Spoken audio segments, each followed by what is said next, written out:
আসসালামু আলাইকুম রহমতুল্লাহ। প্রিয় শিক্ষার্থীরা, আশা করি তোমরা অনেক ভালো আছো। আজকে আমি তোমাদের সামনে উপস্থিত হয়েছি ভূরাজনৈতিক বিভিন্ন ধরনের শব্দের ব্যাখ্যা নিয়ে বা কনসেপ্ট নিয়ে। আমি শুরুতেই চলে আসি। দেখো, আমরা খুব রিসেন্টলি একটা কথা অনেক বেশি শুনতেছি, সেটা হচ্ছে মানবিক করিডোর। ডক্টর মোহাম্মদ ইউনূস মানবিক করিডোর দিয়ে আমাদের দেশকে বিক্রি করে ফেলেছে, এই ধরনের কথা শুনতে পাচ্ছি। সো করিডোর শব্দের ব্যাখ্যাটা বা ধারণাটা কি? দেখো, করিডোর হচ্ছে এমন একটা বিষয়, অর্থাৎ আমার দেশ থেকে যখন আমি আমার দেশেই যাতায়াত করব কিন্তু অন্য দেশের ভূমি ব্যবহার করব, তখন সেটাকে বলা হবে করিডোর। অর্থাৎ আমার দেশের একটা অংশ থেকে আরেকটা অংশ যেতে আমি যখন অন্য দেশের ভূমি ব্যবহার করব, তখন সেটাকে বলা হবে করিডোর। ঠিক এইরকমই একটা মানবিক করিডোর ডক্টর মোহাম্মদ ইউনূস দিয়েছে কাকে? জাতিসংঘকে।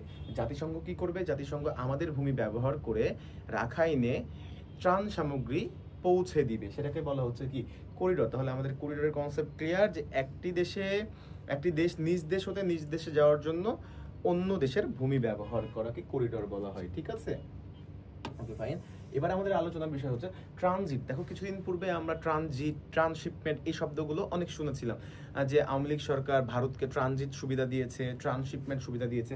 সো ট্রানজিট শব্দের ব্যাখ্যাটা কি? দেখো, ট্রানজিট হচ্ছে আমার দেশ থেকে যখন আমি ভুটানে পণ্য নিয়ে যাব, পণ্য রপ্তানি করব, তখন আমি যখন ইন্ডিয়ার ভূমি ব্যবহার করে তৃতীয় দেশ ভুটানে যাব, তখন সেটাকে বলে ট্রানজিট। অর্থাৎ আমি যখন অন্য দেশের ভূমি ব্যবহার করে আরেকটা দেশে পণ্য নিয়ে যাব, তখন সেটাকে বলা হবে কি? ট্রানজিট সুবিধা। তাহলে আমার দেশ থেকে যদি আমি গাড়িতে করে ইন্ডিয়ার ভূমি ব্যবহার করে ভুটানে পণ্য রপ্তানি করি, তাহলে সেটাকে বলা হবে ট্রানজিট। এবার আসি ট্রান্সশিপমেন্ট। ঠিক একইভাবে আমরা যখন আমাদের দেশ থেকে কোনো পণ্য অন্য কোনো দেশে রপ্তানি করব, তখন আমরা যদি অন্য দেশের ভূমি এবং ওই দেশের পরিবহন ব্যবহার করি, তখন সেটাকে বলা হয় ট্রান্সশিপমেন্ট। যেমন আমরা যখন কোনো পণ্য ভুটানে পৌঁছাবো, সেক্ষেত্রে আমরা যখন পণ্যটা ভারতের বর্ডারে নিয়ে গিয়ে দিলাম, তারা তাদের গাড়ি এবং ভূমি ব্যবহার করে আমাদের পণ্যটা ভুটানে পৌঁছে দিল, তখন সেটাকে বলা হবে কি? ট্রান্সশিপমেন্ট। অর্থাৎ অন্য দেশের ভূমি এবং গাড়ি ব্যবহার করে যে সুবিধা আমরা পাই, সেটাকেই বলা হয় ট্রান্সশিপমেন্ট। এবার আসো, এবার হচ্ছে আমাদের আলোচনার বিষয়টা হচ্ছে নো ম্যানস ল্যান্ড। দেখো, একটা বিরোধপূর্ণ এবং অমীমাংসিত যেই ভূমি থাকে, সেটাকে বলা হয় নো ম্যানস ল্যান্ড। আমরা নো ম্যানস ল্যান্ড নিয়ে অনেক কথা শুনেছি, যেমন সিয়াচেন হিমবাহ। ঠিক আছে, এটা একটা জায়গা যেটা ভারত এবং পাকিস্তানের মধ্যে এখন পর্যন্ত মীমাংসা হয় নাই। অর্থাৎ এই ভূমিটা নিয়ে ভারত এবং পাকিস্তানের মধ্যে কি এখনো দ্বন্দ্ব লেগে রয়েছে, অর্থাৎ অমীমাংসিত ভূমি, এইখানে কেউ যেতে পারে না। ঠিক আছে, so no man's land means অমীমাংসিত বা বিরোধপূর্ণ ভূমিকে নো ম্যানস ল্যান্ড বলা হয়। এরপরে দেখো, শূন্য লাইন। আমরা সবসময় দেখতে পাই যে ভারতের বিএসএফরা শূন্য লাইনে চলে এসেছে। অর্থাৎ শূন্য লাইন বলতে আমাদের যেই সীমানা রয়েছে, আমাদের সীমান্ত থেকে 150 গজ 150 গজ জায়গাকে বলা হয়, 150 গজ জায়গা পর্যন্ত ভূমিকে বলা হয় শূন্য লাইন।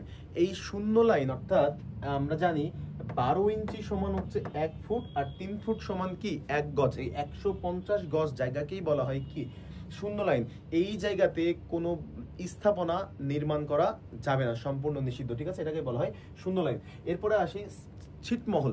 ছিটমহল বিনিময় নিয়ে আমরা অনেক কথা শুনেছি। যখন একটি দেশের ভূখণ্ড বিচ্ছিন্নভাবে অন্য দেশে থাকে, তখন সেটাকে কি বলা হয়?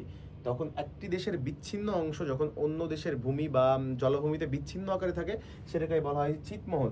যেমন বাংলাদেশের ছিটমহল কিন্তু ভারতে থাকবে, ভারতের ছিটমহল কিন্তু বাংলাদেশে থাকবে। অর্থাৎ আমাদের দেশের বিচ্ছিন্ন অংশ যেটি ভারতের জলাভূমি বা ভূমিতে বিচ্ছিন্নভাবে থাকবে, সেটাকে কি বলা হয়? সেটাকে বলা হয় ছিটমহল। তাহলে আমরা corridor, transit, transshipment, no man's land, শূন্য লাইন এবং ছিটমহল খুব ভালো করে বুঝতে পারলাম।